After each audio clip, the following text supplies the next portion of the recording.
Hello everyone. Differential coefficient and price elasticity chapters में से कुछ सम्स को आज करेंगे। जैसे हम लोग फर्स्ट सम हम लिए, फर्स्ट एंड सेकंड दो सम लिए हैं, उसमें से जो फर्स्ट है उसको हम बाद में करेंगे, लेकिन पहले हम सेकंड को देखते हैं कि सेकंड में क्या है। इसमें है find elasticity of demand in terms of x of the given function. यानी कि जो फंक्शन दिया हुआ है उस फंक्शन का क्या निकालना है, इलास्टिसिटी ऑफ डिमांड निकालना है एक्स के टर्म में। यहाँ पर क्या है, पी के टर्म्स में है, तो इसको एक्स के टर्म में निकालना है। तो हम लोग फॉर्मूला देख चुके थे, प्राइस इलास्टिसिटी का फॉर्मूला देख चुके थे। तो जो हमारे फॉर्मूला में जो रिक्वायरमेंट है उसको हम पहले करते हैं। फॉर्मूला क्या है एक बार रिवीजन कर लेते हैं। फॉर्मूला है E D is equal to P by X D X by D P. ठीक है, माइनस होने से हम मॉडुलस ले लेंगे, माइनस को हटा देंगे, एब्सोल्यूट वैल्यू बाहर निकालेंगे मॉडुलस के बाहर। तो हमारा जो है यहाँ पर क्या है, p is equal to 1 plus X square, और हमको जो है इसको आंसर को लाना है x के टर्म में। तो सबसे पहले हम क्या कर रहे हैं, हमारे जो फंक्शन है उससे हम dx बाई डी निकालेंगे। क्योंकि यहाँ p के फॉर्म में है तो हम dp बाई dx निकालेंगे, फिर उसको रिवर्स कर देंगे। तो हम लिखेंगे, सॉल्यूशन में लिखेंगे we have given function p is equal to 1 by 1 plus x square। अब इसको डिफ्रेंशिएट करेंगे, differentiating with respect to x। x के रिस्पेक्ट में हम जब इसको डिफ्रेंशिएट करते हैं तो ये होता है dp बाय dx। और इसको हम दो तरीके से कर सकते हैं, एक तो u बाय v करके हम कर सकते हैं। इस वन को u सपोज करेंगे और 1 प्लस एक्स स्क्वायर को भी सपोज करेंगे, और u बाई v कोशेंट वाला जो फॉर्मूला हम डिफरेंशिएशन में देख चुके हैं उसको पुटअप करके हम इसको डिफरेंशिएट कर सकते हैं। और एक तरीका ये है कि हम इसको ऐसे कर सकते हैं डिफरेंशिएट 1 प्लस एक्स स्क्वायर, इस पे कुछ पावर नहीं है, मीन्स 1 पावर है, तो इसको हम क्या लिख सकते हैं 1 plus X square to the power -1। यानी कि यहाँ पर 1 है तो ये ऊपर जाके क्या हो जाएगा, -1 हो गया। तो ये अब किस फॉर्म में आ गया, पावर टर्म में आ गया। अब इसको जो है चेन रूल से इसको हम डिफरेंशिएट कर देंगे। तो जो फंक्शन है अब हम इसको डिफरेंशिएट करेंगे। यदि ऐसा नहीं कर सकते हो तो आप डायरेक्टली इसको क्या करेंगे, u बाई v पर ब्रेक कर देंगे। u बाई v पर ब्रेक करेंगे तो सेम रिजल्ट आएगा। तो हमारा जो है फंक्शन हो जाएगा -1 है तो -1 यहाँ हो जाएगा, ये कोफिशिएंट हो जाएगा, और ये होगा 1 प्लस एक्स स्क्वायर -1 n -1। तो -1 तो उसका n है, उस पर हम करेंगे -1 इंटू, चूंकि अब चेन रूल है तो हम पावर को हम क्या किए, डिफरेंशिएट कर दिए। अब जो इनसाइड ब्रैकेट है उस फंक्शन को हमको डिफरेंशिएट करना है। तो 1 कांस्टेंट हो गया, ये 0 हो गया, और ये प्लस एक्स स्क्वायर है तो ये हो गया 2x। तो ये क्या हो गया, plus minus minus minus 2x 1 plus X square -2। अब इस फंक्शन को हम क्या लिख सकते हैं, -2x by 1 plus X square to the power whole square. ये हो गया, यानी कि हमारा dp बाय dx निकला। हम लोगों को चाहिए क्या, हम लोगों को चाहिए dx बाय dp, क्योंकि अभी हम फॉर्मूला में देखिए, फॉर्मूला ed का क्या होता है, p by X into dx by dp। तो हम इसको क्या करेंगे, इसको रिवर्स कर देंगे, उल्टा कर देंगे, dx बाई dp करेंगे। तो ये कैसा हो जाएगा, dp बाई dx, ये भी है dp बाई dx। अब हम इसको करते हैं dx बाई dp। तो ये क्या हो जाएगा, -1 plus X square whole square, minus नीचे नहीं लिखा जाता है, ये फॉर्म होता है लिखने का, और यहाँ पर नीचे क्या आ जाएगा 2x, यानी कि हम लोगों को dx बाई dt मिल गया। अब जो है हम इस साइड ही इसको जो है जो आगे का है उसको हम यहाँ पर करते हैं। तो हमारा जो फॉर्मूला है वो फॉर्मूला क्या है ED का, ED is equal to P by x into dx by dp। तो P क्या है, P है 1 बाय 1 प्लस एक्स स्क्वायर, तो हम इसको क्या लिखेंगे 1 बाय 1 प्लस एक्स स्क्वायर, और हम x को ज्यों का त्यों रहने देंगे क्योंकि हमको जो इलास्टिसिटी निकालना है वो निकालना x के टर्म में, तो हम इसको x रहने देंगे इनटू, और ये वाला जो है dx बाई डी क्या है, यहाँ पर हम dx बाई डी निकाले हैं। आप बहुत ही बहुत अच्छे से करना चाहते हो तो आप इक्वेशन इसको 1 कर सकते हो, यहाँ पर पुट अप वैल्यू करेंगे, यहाँ ब्रैकेट में हम लिख सकते हैं फ्रॉम इक्वेशन 1, तो ये है -1 plus X square whole square by 2x, ऐसा है। अब जो है इसको हम क्या करते हैं कि 1 प्लस एक्स स्क्वायर है, सबसे पहले इसको इस तरह लिख लेते हैं, अच्छे से लिख लेते हैं, -1 plus X square whole square by 2x square 1 plus X square. अब क्या है यहाँ 1 plus X square whole square, और यहाँ पर क्या है 1 प्लस एक्स स्क्वायर, यानी कि पावर स्क्वायर है वो कट जाएगा, तो हमारा क्या हो गया -1 plus X square by 2x square, ED therefore ED is equal to this। बहुत इजी है, इसको इलास्टिसिटी जो है निकालना बहुत इजी है, देख जो प्रोसेस है बहुत इजीली हम जो है उसको डिटरमिन कर दिए, ED is equal to -1 plus X square by 2x square. ऐसे ही यहाँ पर कोई भी फंक्शन है, यदि डिफ्रेंशिएशन अच्छे से आता है, यदि हम फंक्शन को डिफ्रेंशिएट कर दिए करेक्टली तो हमारा ED जो है बहुत इजीली निकल जाएगा। तो हमारा क्वेश्चन नंबर 2 हो चुका है, अब हम क्वेश्चन नंबर 1 चलते। क्वेश्चन नंबर 1 में क्या है,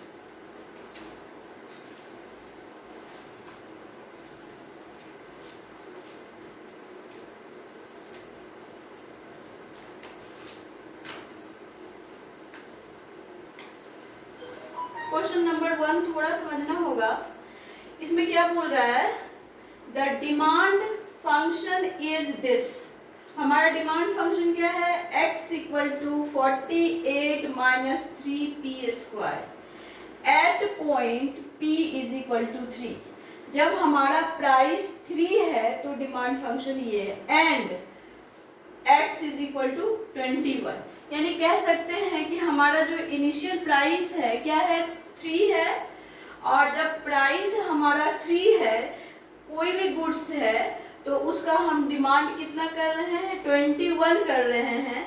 यदि हम इसको पुटअप करेंगे इसमें तो हम देखेंगे कि रिजल्ट हमको आ जाएगा कि जैसे यहाँ पर 3 है और प्राइस 3 है तो 3 3 जा 9 और 9 3 जा हम 27 करेंगे तो हमारा 21 आ जाएगा।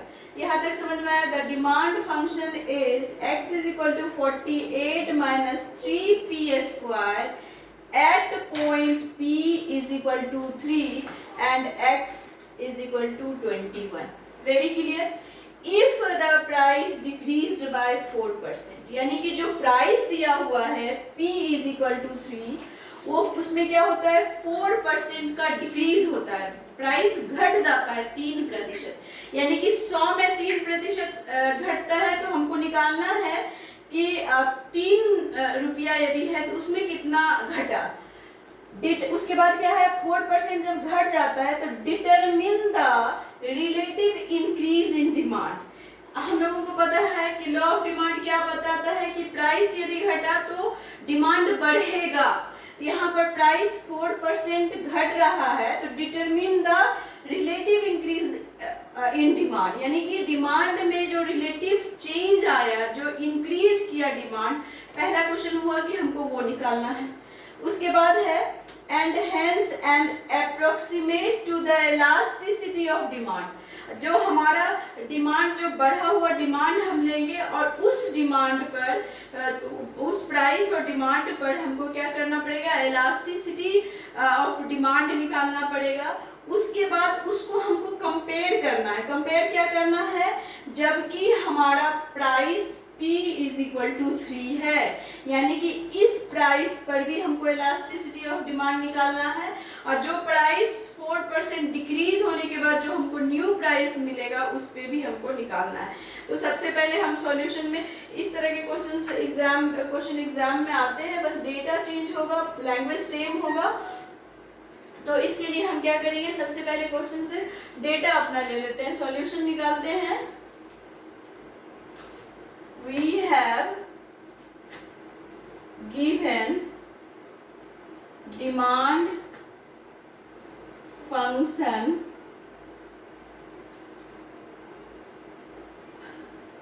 x is equal to 48 minus 3p square, where p is equal to 3 and x is equal to 21। अब क्या है कि if the price decrease by 4%, तो हम decreased price निकालते हैं। decreased price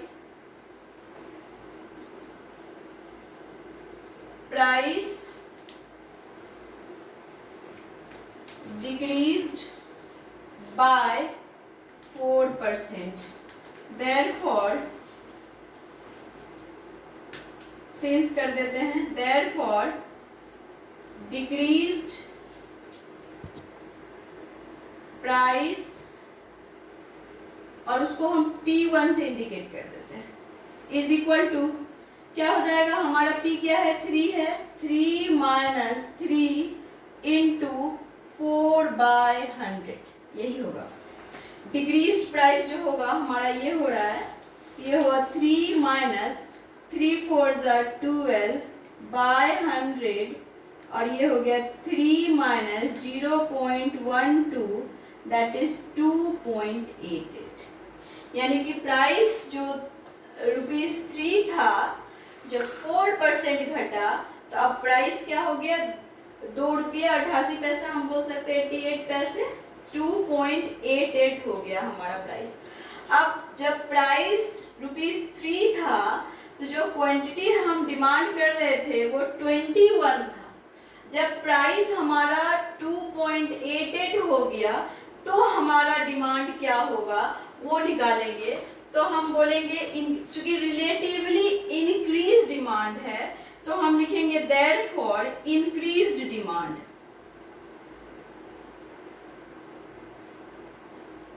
और उसको हम x1 कर देते हैं, जो डिमांड है इसको x से इंडिकेट किए, ये x1 हो गया। समझ में आ रहा है कि ये न्यू जो है जब जो घटा हुआ कीमत है उस पे हमारा डिमांड आएगा। तो ये कैसे होगा, हमारा फंक्शन क्या है, 48 minus 3p square, 48 minus 3p square, हमको क्या करना है इसी में पुटअप कर देना, तो यही x1 बन जाएगा। अब यहाँ पर हम क्या करेंगे, 48 माइनस 3 और p के जगह पर क्या डालेंगे, 2.88 डालेंगे, क्योंकि इस प्राइस पे हमको निकालना है। ये हो गया 2.88। कुछ कंफ्यूजन होगा तो आपको लगेगा कि x कैसे आया 21, तो आप इस 3 को इस फंक्शन में डाल के देखिएगा, पहले भी मैं बताई हूँ। आप इस 3 को इस पे डालेंगे तो 3 3 9 होगा, 9 इंटू 3 27 हो जाएगा, और 48 में से 27 को माइनस करेंगे तो आपको 21 मिलेगा। सिमिलरली जब हमारा नया प्राइस आया तो हम उस प्राइस को इस पे पुटअप कर दिए p के जगह पर, तो हमारा जो नया प्राइस वो निकलेगा वो होगा 48 माइनस 3, और इसको कैलकुलेट स्क्वायरिंग करिएगा, हम स्क्वायरिंग करके देख चुके हैं। तो हमारा जो आ रहा है इनटू वो आ रहा है 8.29, और ये हो जाएगा 48 माइनस, इसको जब हम 3 से मल्टीप्लाई करेंगे तो ये हो रहा है 24.88 या 87 कुछ ऐसे आएगा। जो हमारा x1 जो निकल रहा है वो हमारा निकल रहा है 23.13। ये यानी कि पहले कितना था, डिमांड हमारा 21 था, 21 यूनिट्स था। जब प्राइस यहाँ से घट के ये हो गया यानी कि 12 पैसा 12 पैसे प्राइस जब डिक्रीज हुआ 3 रुपये में, तो जो हमारा डिमांड है 21 से बढ़ के कितना हो गया 23.13। तो अब हम जो डिमांड है न्यू डिमांड हम यहाँ करते हैं, इंक्रीज्ड डिमांड नहीं बोल सकते, इंक्रीज कितना हुआ इतना माइनस इतना करेंगे तो हमारा जो है दिखा सकते हैं कि इतना हमारा जो है डिमांड बढ़ा, एब्सोल्यूट जो बढ़ा है। तो हम इसके लिए इसको रब करते हैं, या हम यहाँ पर लिखते हैं थोड़ा सा, बाद में फिर रब करें। इसको हम जो है कर देते हैं new demand.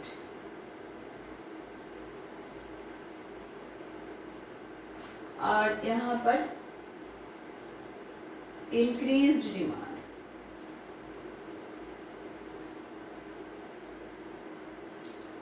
Is equal to क्या हो रहा है 23.13 माइनस 21।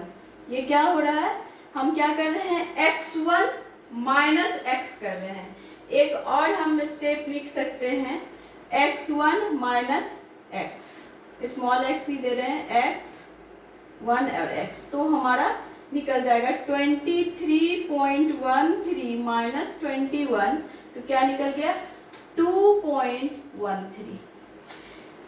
ये जो है हमारा इतना बढ़ गया डिमांड, ये जो है डिमांड 2.13 के बराबर बढ़ गया। जैसे अब है कि प्राइस डिक्रीज्ड बाय 4%, तो इसमें हम परसेंटेज भी निकाल सकते हैं कि हमारा डिमांड कितना परसेंट बढ़ा। तो हम इसको रब करते हैं अब और देखते हैं कि क्या आता है।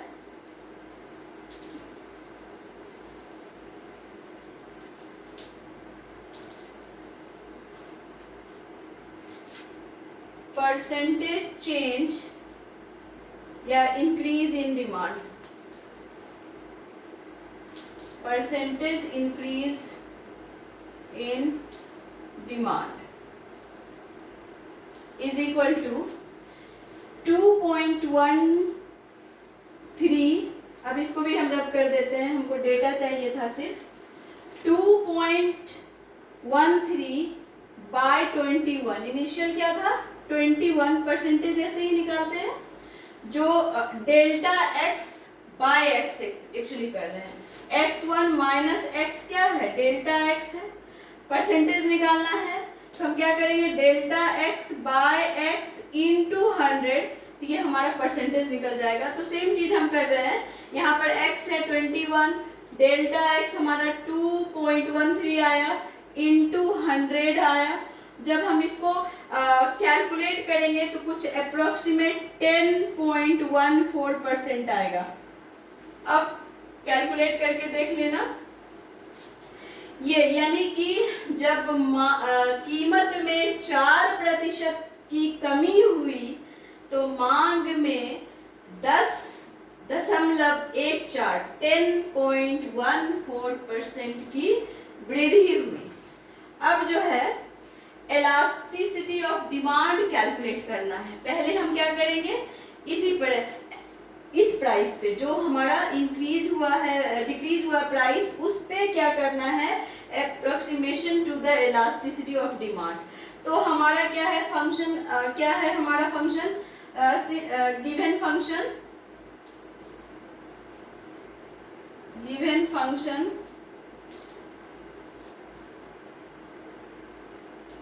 x is equal to 48 minus 3p square.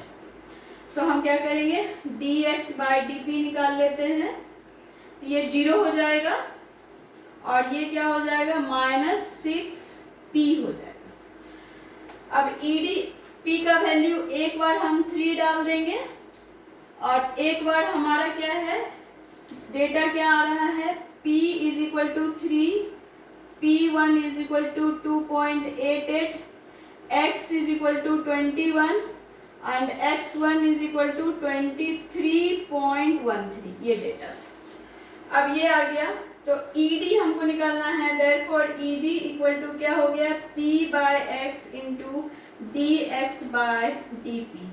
तो P हम कितना डालेंगे, पहले डिक्रीज प्राइस और इंक्रीज डिमांड में करना है, तो पहले हम 2.88 पे निकालते हैं, तो हमारा है 2.88। जब हमारा ये 2.88 है तो हमारा ये आ जाएगा, ये 23.13 डाल देंगे और यहाँ पर क्या आ रहा है, -6p आ रहा है, पहले डेटा 6p आ रहा है, तो p का वैल्यू भी यहाँ पर हम क्या करेंगे 2.88 डाल देंगे और इसको हम जो है कैलकुलेट करेंगे तो हमारा इलास्टिसिटी ऑफ डिमांड निकल जाएगा। नेक्स्ट में जो होगा ED, elasticity of demand at P is equal to 3। यहाँ पर हम लिख सकते हैं, सही था, elasticity of demand at P is equal to 2.88। ये किसके लिए था, 2.88 के लिए। और ये जो है हमारा ED is equal to P by X into dx by dp।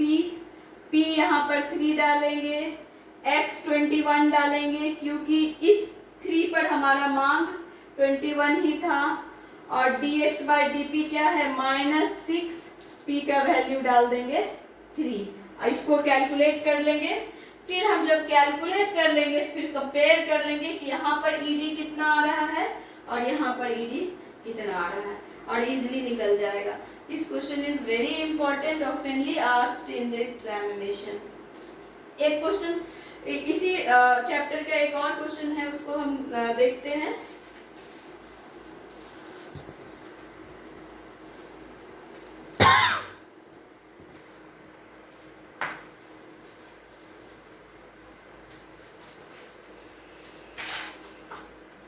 ये क्वेश्चन भी एग्जाम में आते हैं।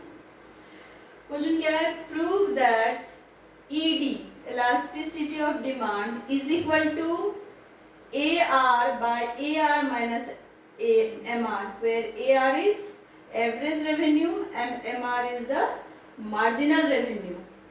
Verify this relation for demand law this। यानी कि हमारा जो डिमांड फंक्शन दिया हुआ है P is equal to A minus BX, उससे हम क्या करेंगे, ED निकाल लेंगे।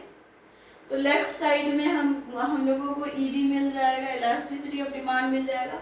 राइट साइड में हम क्या करेंगे, पहले AR कैलकुलेट करेंगे, फिर MR कैलकुलेट करेंगे, फिर इस फॉर्मूले पे पुटअप कर देंगे।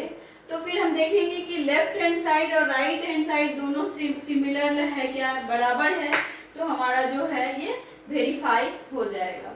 और इस क्वेश्चन को जो है हम नेक्स्ट क्लास कंटिन्यू करेंगे। तब तक के लिए थैंक यू।